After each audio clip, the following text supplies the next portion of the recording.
চুক্তি ছাড়াই শেষ হলো মার্কিন প্রেসিডেন্ট ডোনাল্ড ট্রাম্প ও রুশ প্রেসিডেন্ট ভ্লাদিমির পুতিনের বহু প্রতীক্ষিত বৈঠক। তবে কোনো সমঝোতা না হলেও উভয় পক্ষ এই আলোচনাকে ইতিবাচক হিসেবে আখ্যা দিয়েছে।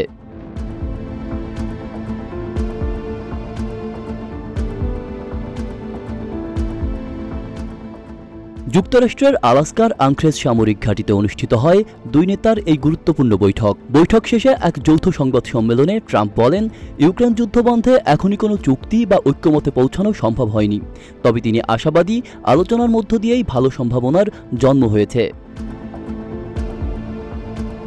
প্রেসিডেন্ট ট্রাম্পের ভাষায়, বড় কোনো সিদ্ধান্ত হয়নি, তবে কিছু বিষয়ে একমত হয়েছি।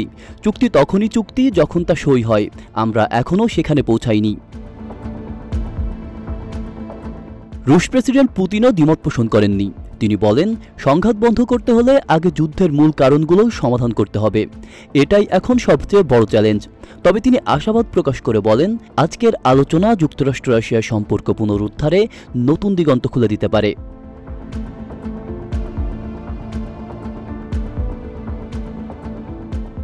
বৈঠকে ইউক্রেন যুদ্ধ ছাড়াও দ্বিপাক্ষিক বাণিজ্য ও বিনিয়োগ প্রসঙ্গে সম্ভাবনার কথা উঠে এসেছে।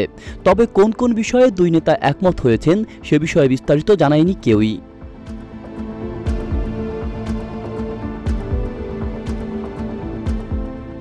পুতিনের মতে, আজ যেসব বিষয়ে আমরা একমত হয়েছি তা কেবল ইউক্রেন ইস্যু সমাধানের রেফারেন্স নয়, বরং এটি হতে পারে যুক্তরাষ্ট্র রাশিয়া সম্পর্কের পুনর্গঠনের সূচনা।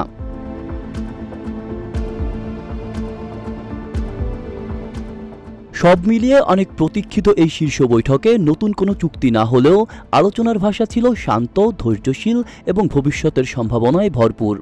এমনটাই বলছেন আন্তর্জাতিক বিশ্লেষকরা। আব্দুল্লাহ রাফসানজানি, ঢাকা প্রকাশ।